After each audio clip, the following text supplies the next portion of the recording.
Justine o los infortunios de la virtud, del Marqués de Sade. Capítulo 11.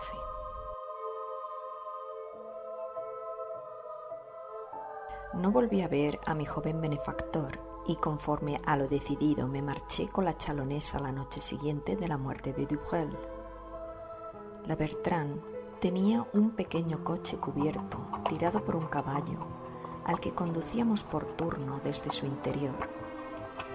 Allí dentro llevaba sus cosas, un poco de dinero en metálico y a una niñita de 18 meses a la que aún amamantaba y a la que cogí, para mi desgracia, el mismo cariño que podía sentir hacia ella quien le había dado a luz. La señora Bertrand era una vendedora de arenques sin educación, desconfiada, charlatana, chismosa y de corto alcance, casi como cualquier mujer de pueblo. Cada tarde bajábamos rigurosamente sus bártulos para guardarlos en el albergue y nos acostábamos en la misma habitación. Llegamos a Lyon sin novedad, pero como la mujer debía permanecer allí 2 días por sus negocios, tuve allí un encuentro sumamente curioso. Estaba dando un paseo por el muelle del Ródano con una de las jóvenes de la posada, a quien había pedido que me acompañase, cuando de golpe vi que avanzaba hacia mí el reverendo padre Antonino, que ahora era el prior de los Recoletos de esa ciudad, y al que conocí, como recordaréis, señora, en el pequeño convento de Santa María del Bosque, sitio al que me llevó mi mala estrella. Antonino me abordó con cortesía y me preguntó, sin importarle que estuviese delante la criada, si deseaba ir a verle a su nueva casa y repetir nuestros antiguos placeres. «Aquí tenemos a una buena sirvienta, gruesa y fuerte», dijo refiriéndose a la joven que me acompañaba, «que será muy bien recibida. En nuestra casa tenemos buenos religiosos que están en excelentes condiciones para hacérselas con 2 bellas jóvenes como vosotras». Aquel discurso hizo que enrojeciera prodigiosamente. Quise demostrarle a aquel hombre que se equivocaba, y al no conseguirlo intenté hacerle algunas señas para que se contuviese al menos delante de mi acompañante. Pero, lejos de hacerla retroceder, los requerimientos de aquel insolente eran cada vez más apremiantes. Ante nuestras reiteradas negativas a acompañarle, él nos preguntó de inmediato por nuestra dirección. Para desembarazarme de él le di una falsa, y él la anotó, la guardó en su cartera y se despidió diciéndonos que volvería a vernos muy pronto. Mientras íbamos de regreso, le expliqué como pude a la sirvienta que me acompañaba la historia de ese infortunado conocimiento, y ya fuese porque la explicación no le satisfizo o por la charlatanería típica de ese tipo de jóvenes, lo cierto es que después de aquella malhadada aventura con la criada, las palabras de Bertrand me dieron a entender que estaba al tanto de mis asuntos con aquel despreciable monje. Entretanto, él no apareció para nada hasta el momento en que emprendimos nuestra partida.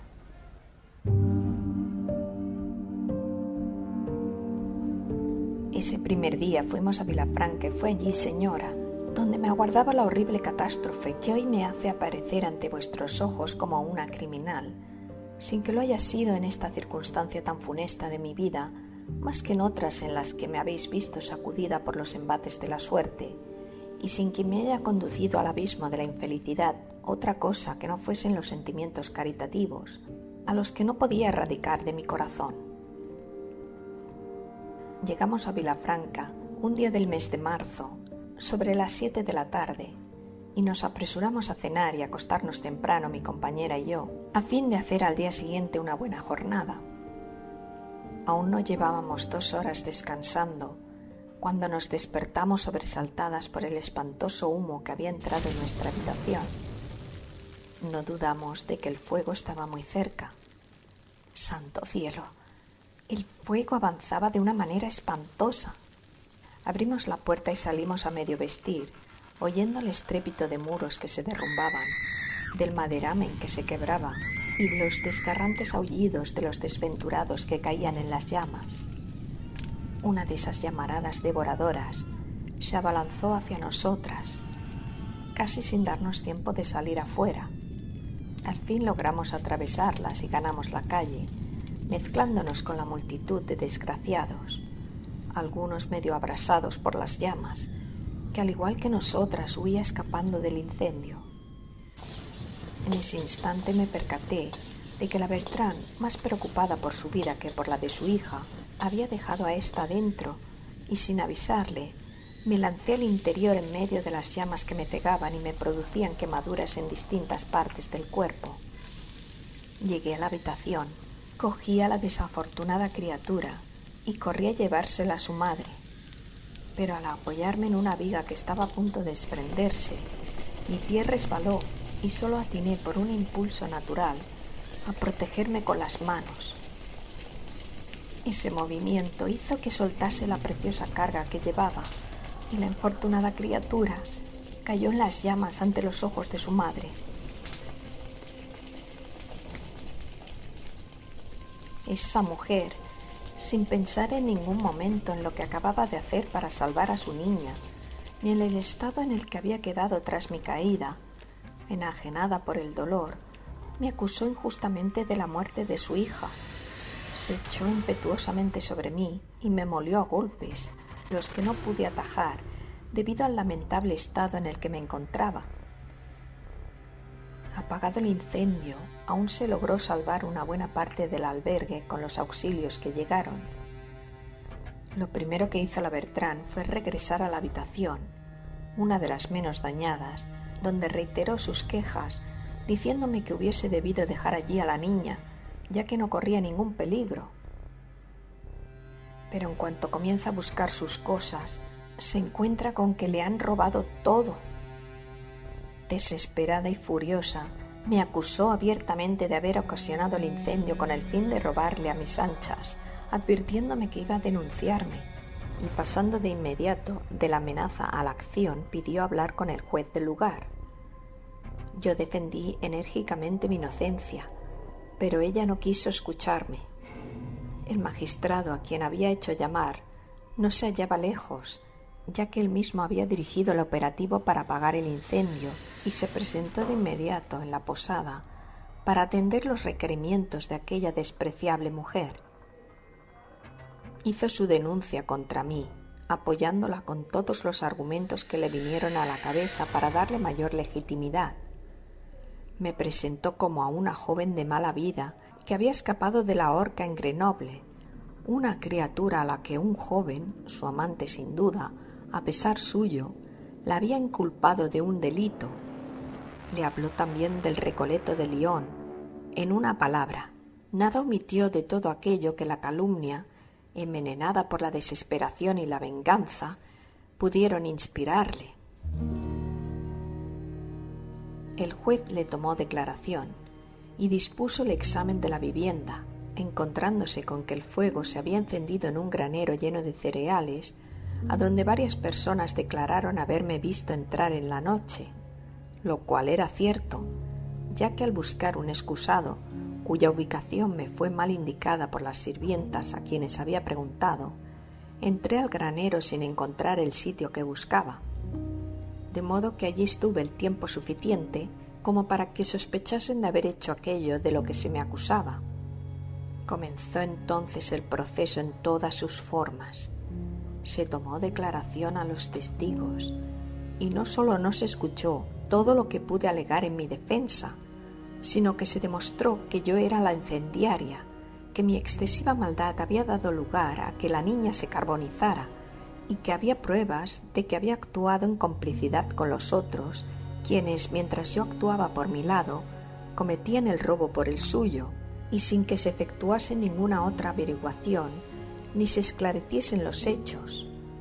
Al día siguiente, al amanecer, fui conducida a la prisión de Lyon, donde fue encarcelada por los delitos de incendio intencionado, infanticidio y robo. Acostumbrada desde hacía tanto tiempo a la calumnia, la injusticia y la desgracia, Habituada desde niña a no encontrar más que espinas cada vez que me entregaba un sentimiento virtuoso, mi dolor no se hizo tan desgarrante y lloré menos de lo que esperaba. Sin embargo, como es natural para el que sufre buscar todos los medios que están a su alcance para alejarse del abismo al que su infortunio le empuja, me acordé del padre Antonino. Aunque era poco lo que podía esperar de él, no descarté la idea de verle y pregunté por él. Como no sabía quién deseaba verlo, se presentó y fingió no reconocerme. Entonces le expliqué al carcelero que era posible que no me recordase, ya que había sido mi confesor cuando yo era muy joven, y que en calidad de tal solicitaba verle en privado. Hubo consentimiento de una y otra parte. Cuando quedé a solas con el monje, me arrojé a sus pies suplicándole que me salvara de la cruel situación en la que me hallaba. Le probé que era inocente y no le oculté que las malas proposiciones que él me había hecho 2 días antes habían predispuesto en mi contra a la persona a la cual había sido recomendada, convertida ahora en mi demandante. El monje me escuchó atentamente y en cuanto acabé, aquel depravado me dijo por toda respuesta que me entregase a él, pero retrocedí espantada ante tal proposición. «Escucha, Sofía», me dijo, «escúchame bien y no te encolerices, como ocurre cada vez que sientes que ofenden tus absurdos principios. Ya ves dónde te han llevado. Ahora quizás acabes por convencerte de que esos principios no han servido más que para precipitarte de un abismo a otro. Por una vez en la vida deja de seguirlos si quieres salvarte. No veo más que un medio. Uno de nuestros padres, pariente cercano del gobernador y del intendente, a quienes les pondría sobre aviso, diciéndole que tú eres su sobrina y en calidad de tal, el magistrado te hará comparecer, y si yo no doy mi palabra de que te encerraremos en el convento de por vida, estoy convencido de que dejará sin efecto todo el proceso. De hecho, será como si desaparecieras. El magistrado te pondrá en mis manos y yo me encargaré de cuidarte y de esconderte para siempre. Pero serás mía, no te lo oculto, esclava de mis caprichos. Vas a satisfacerlos sin protestar. En fin, tú ya sabes cuáles son. Sofía, tú me entiendes. Elige pues entre esta solución o la muerte y no me hagas esperar tu respuesta. Marchaos, padre, le respondió horrorizada. Marchaos. Sois un monstruo al querer abusar tan cruelmente de mi situación, dándome a elegir entre la infamia o la muerte. Salid, moriré inocente, pero al menos no tendré remordimientos. Mi resistencia enardece a aquel perverso, atreviéndose a mostrarme hasta qué punto había encendido su pasión. El perverso aún osaba pensar en sus placeres en medio de aquella situación horrorosa, a pesar de mis cadenas, debajo de la misma espada que espera para herirme. Quise huir, pero él me persiguió, me arrojó sobre la paja que me servía de lecho y aunque no llegó a consumar del todo su crimen, dejó en mí los vestigios tan impuros de sus abominables deseos. Escucha, me dijo mientras reacomodaba sus ropas. Rechazáis mi ayuda, que sea en buena hora. Os abandono. No os serviré ni os perjudicaré, pero como digáis una sola palabra contra mí, os culparé de los crímenes más espantosos y no podréis contar con ningún medio para defenderos. Pensad bien antes de hablar. Poned atención en lo que le diré al carcelero o acabaré por aplastaros. Llama y entra el carcelero. Señor, le dice aquel cínico bribón, esta buena joven se ha equivocado. En realidad quería hablar con un tal padre Antonino que está en Burdeos, a quien no conozco. Ella me ha suplicado que escuchara su confesión. Lo he hecho. Ya conocéis nuestras leyes y no tengo más que decir. Me despido de ambos y me ofrezco a presentarme cuanto antes si juzgáis necesario mis oficios. Tras decir esto, Antonino sale, dejándome tan estupefacta por sus engaños como confundida por su insolencia y libertinaje. Entretanto, el proceso acabó. En ningún lugar se despacha tan rápido el trabajo como los tribunales de primera instancia, casi siempre compuestos por idiotas, rigoristas imbéciles o torpes fanáticos, casi convencidos de que otros mejores podrán corregir sus estupideces. Nada les detiene cuando tienen que actuar. Fui condenada a muerte en primera instancia por los 8 o 10 almaceneros rechonchos que componían el famoso tribunal, una auténtica guarida de comerciantes fraudulentos, y me condujeron de inmediato a París para la confirmación de la sentencia. Las más amargas y dolorosas reflexiones desgarraron entonces mi corazón. ¿Bajo qué mala estrella habré nacido?, me dije, para que me fuese imposible concebir un solo sentimiento virtuoso sin que ello me arrojase a una lluvia de males. ¿Cómo es posible que esa providencia, cuya justicia adoro, al castigarme por mis virtudes, me presente en el pináculo de la gloria a aquellos que me destruyeron con sus vicios? En mi infancia, un usurero quiso implicarme en un robo. Me niego. Él se enriquece y yo estoy a punto de ser ejecutada. Unos bandidos quieren violarme en un bosque porque no quiero sumarme a ellos, y caigo en manos de un marqués libertino que me da 100 latigazos por no querer envenenar a su madre. Voy a la casa de un médico que está a punto de cometer un crimen execrable. Lo impido y para vengarse el verdugo me deja la marca que llevan los reos y me despide. Seguramente habrá consumado sus crímenes. Consigue amasar una gran fortuna y yo me veo obligada a mendigar mi pan. Me dispongo a cumplir con mis deberes religiosos y me acerco al templo para implorar con fervor al Ser Supremo, de quien recibo tantos infortunios, y el tribunal augusto, donde espero purificarme con uno de nuestros más santos misterios, se convierte en el espantoso escenario de mi infamia. El monstruo que abusa de mí y que me mancilla logra muy pronto los más grandes honores, mientras que yo vuelvo a caer en el horrible abismo de mi miseria. Quiero socorrer a un pobre y me roba. Brindo auxilio a un hombre que ha sido maltratado y yace desvanecido, y el perverso me hace girar la noria como si fuese una bestia de carga y me muele a golpes cuando mis fuerzas desfallecen. La suerte le sonríe y yo quedo a punto de perder la vida por haber trabajado a la fuerza en su casa. Una mujer indigna intenta seducirme para que sea cómplice de un nuevo delito suyo, y pierdo una vez más los pocos bienes que me quedan para salvar la fortuna de su víctima y evitarle el infortunio. Aquel infortunado quiere recompensarme de todos mis males, pero antes muere en mis brazos. Expongo mi vida en un incendio para salvar a una niña que no es mía y me encuentro por tercera vez bajo la espada de Temis. Imploro la protección del perverso que me ha mancillado. Espero conmoverle con las excesivas desgracias que me afligen y el muy canalla me ofrece su ayuda a cambio de mi deshonra. Oh, Providencia, permíteme al fin dudar de tu justicia. ¿Y qué otras calamidades me hubiesen aplastado si, siguiendo el ejemplo de mis perseguidores, me hubiese entregado al vicio?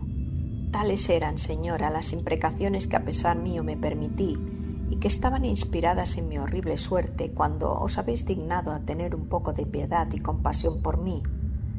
Mil perdones, señora, por haber abusado tanto tiempo de vuestra paciencia. Os doy nuevamente las gracias. He interrumpido vuestro descanso, señora. Eso es todo lo que habremos logrado con este fatal relato. Ya está amaneciendo y mis guardias vendrán a buscarme. Dejad que corra hacia la muerte. Ya no la temo. Ella abreviará mis tormentos, acabará con ellos. Solo pueden temerla los que por ser afortunados se levantan todos los días limpios y serenos. Pero la desgraciada a la que han acosado las culebras, cuyos pies sangrantes no han recorrido más que caminos con espinas, que no ha conocido a los hombres más que para odiarlos, que no ha visto la antorcha del día más que para aborrecerla, aquella a la que los crueles reveses de la suerte la han privado de padres, fortuna, ayuda, protección y amigos, la que en este mundo solo se nutre de lágrimas y tribulaciones, aquella, digo, ve llegar la muerte sin estremecerse, la desea como quien espera arribar a un puerto seguro, donde recobrará la calma bajo el amparo de un Dios demasiado justo, como para permitir que la inocencia envilecida y perseguida sobre la tierra no encuentre algún día en el cielo la recompensa a todos sus males. El honesto señor de Corville se quedó profundamente conmovido por este relato, y la señora de Lorsange, quien a pesar de los monstruosos errores de su juventud, como se había dicho, no había perdido la sensibilidad, estaba a punto de desmayarse. «Señorita», le dijo ella a Sofía, «es difícil oírla sin sentir por usted el más vivo interés, pero debo confesaros que un sentimiento inexplicable, mucho más vivo aún que el que os acabo de expresar, me arrasa inevitablemente hacia vos y a lamentar vuestros males como si fueran los míos. Habéis disfrazado vuestro nombre, Sofía, me habéis ocultado vuestro nacimiento, y os suplico que me confeséis vuestro secreto. No creáis que es la simple curiosidad lo que me lleva a hablar así, si lo que yo supongo es cierto. Oh, Justine, si fuerais mi hermana». «Justine, señora, ¿qué nombre?» «Ella tendría hoy la edad vuestra».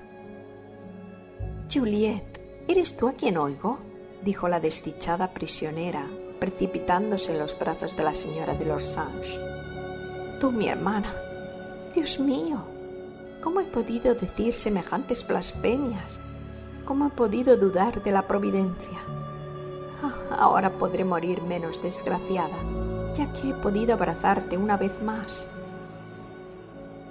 Y las dos hermanas, unidas en un estrecho abrazo, solo podían expresar sus sollozos y sus lágrimas. El señor de Corville no pudo reprimir las suyas, y al ver que ese asunto era de sumo interés para él, salió al instante y se encerró en un gabinete, donde escribió al ministro de Justicia. Le describió, sin ahorrar los detalles más sangrientos, el horror de la suerte de la infortunada Justine. Se ofreció como garante de su inocencia y le solicitó que hasta el esclarecimiento del proceso la inculpada no tuviese otra prisión que su castillo, comprometiéndose a actuar como su representante en cuanto recibiese la orden del máximo órgano de justicia. Entregó la carta a los dos gendarmes, le dio a conocer y les ordenó que la llevasen prontamente a destino y volviesen a buscar a la prisionera en su casa, si es que le diese tal orden por toda respuesta a lo que él solicitaba en la carta. Los dos hombres, al ver quién era la persona que tenían ante sí, no temieron comprometerse al cumplir sus órdenes. Entretanto, un coche avanza. «Venid, bella infortunada», le dice el señor de Corville a Justine, que permanecía en los brazos de su hermana. «Venid, todo va a cambiar para vos dentro de un cuarto de hora. No podrá decirse que vuestras virtudes no tuvieron su recompensa en este mundo, y que no habéis encontrado sino gentes con corazón de hierro. Seguidme, ahora sois mi prisionera, solo yo responderé por vos». Acto seguido, el señor de Corville le explicó en pocas palabras lo que acababa de hacer. «Hombre respetable y querido», dijo la señora de Lorsange, arrodillándose ante él, «esta es la mejor acción que habéis hecho en vuestra vida. Solo el que conoce verdaderamente el corazón del hombre y el espíritu de la ley puede vengar a la inocencia oprimida y a socorrer a la infortunada aplastada por su suerte. Sí, aquí está vuestra prisionera, señor. Ve, Justine, ve, corre a besar los pies de este justo protector que no te abandonará como los otros.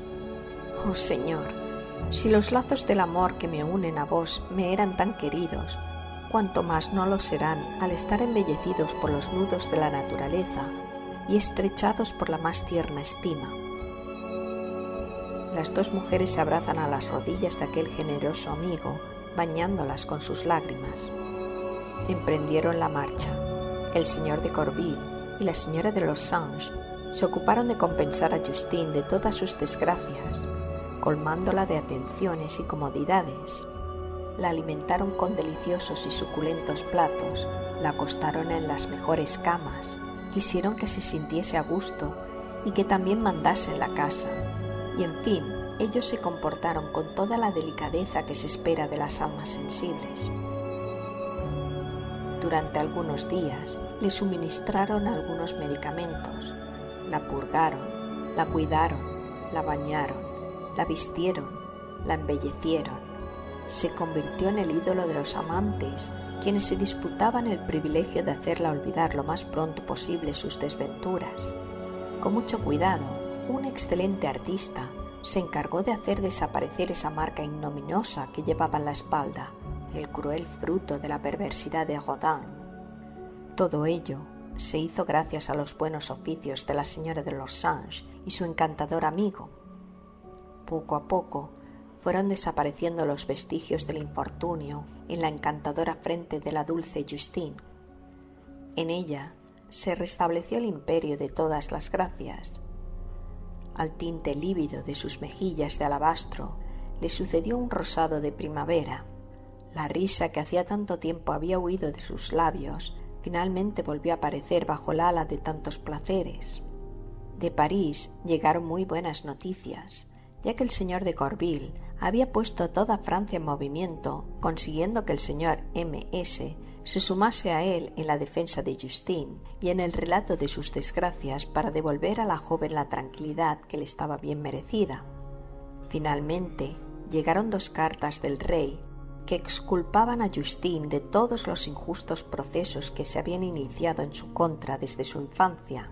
Le devolvían el título de ciudadana honrada, imponiéndoles el silencio para siempre a todos los tribunales del reino que conspiraron contra ella, y con los fondos incautados en el taller de los falsificadores, le otorgaron una pensión de 1.200 libras. Poco faltó para que Justine se muriese de contento al conocer tan gratificantes noticias. Durante varios días seguidos lloró dulcemente en brazos de sus protectores hasta que de repente su humor cambió sin que fuese posible adivinar la causa. Se volvió sombría, inquieta, distraída y a veces lloraba cuando estaba entre sus amigos sin que ella misma pudiese explicar el motivo de sus lágrimas. «No he nacido para disfrutar de tanta dicha», le dijo alguna vez a la señora de los Sanges. «Oh, querida hermana, es imposible que esto pueda durar».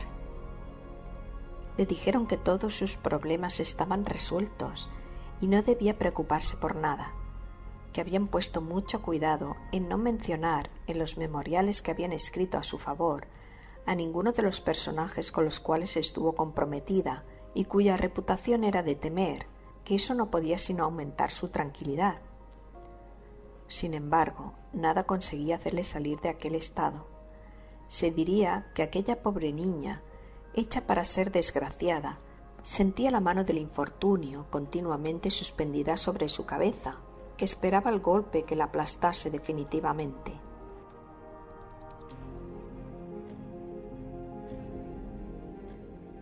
La señora de los Sanges aún vivía en el campo, era ya el fin del verano y proyectaban un paseo, aunque la amenaza de tempestad probablemente haría suspenderlo. Debido al excesivo calor, había dejado abierto todas las ventanas y puertas del salón. El relámpago brilla, el granizo cae, los vientos silban impetuosamente, se oyen unos truenos espantosos. La señora de los Sanges se asusta. La condesa, a quienes atemorizan los truenos, suplica a su hermana que cierre todo lo más pronto posible.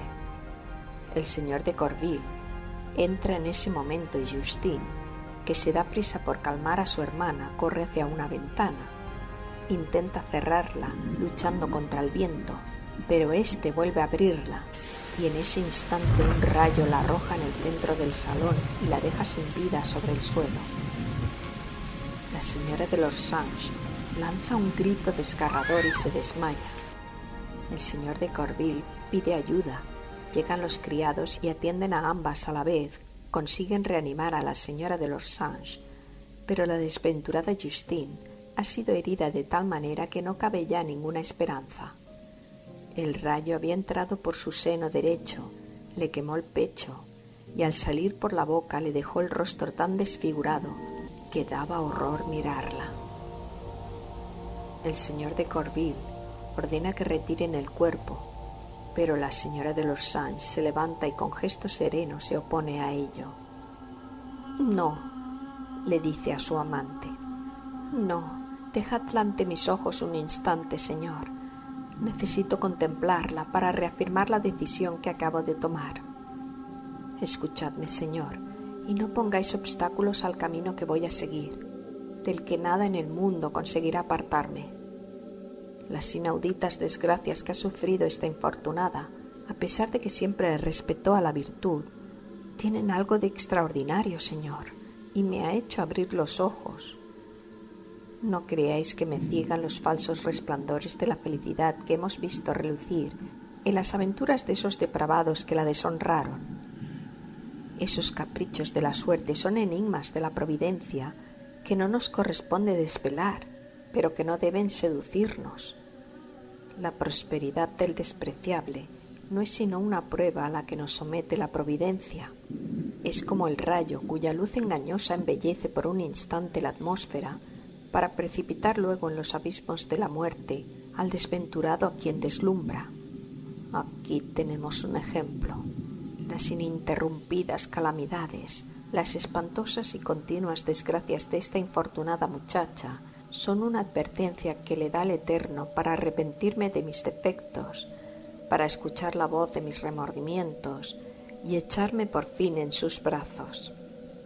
¿Qué tratamiento debía guardarme a mí, a una persona como yo cuyos crímenes os harían estremecer si llegaseis a conocerlos?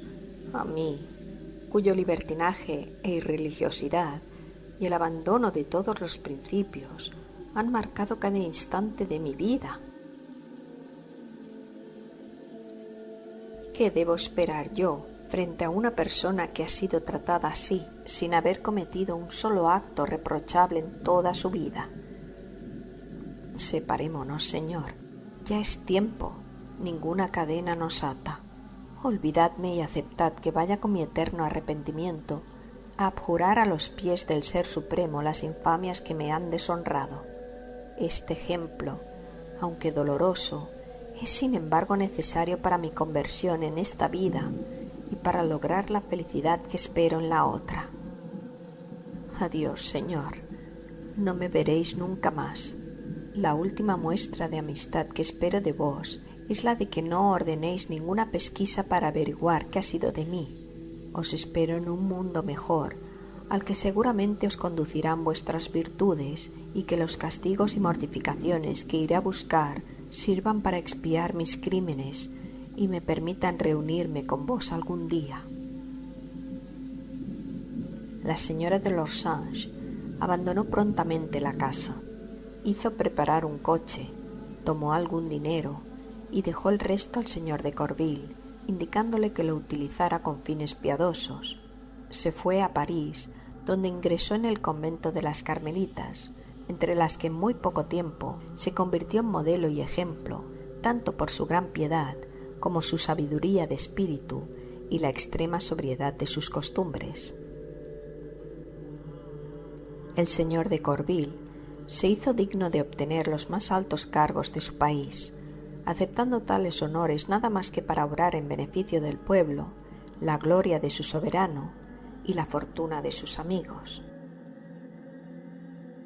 Vosotros que habéis leído esta historia, ojalá podáis sacar el mismo provecho que esta mujer mundana y arrepentida y os convenzáis como ella de que la verdadera felicidad solo se encuentra en el seno de la virtud y que si Dios permite que sea perseguida en la tierra es para resarcirla en el cielo con las más halagüeñas recompensas. Este relato se terminó de escribir el 8 de julio de 1787, 15 días después de haberlo comenzado.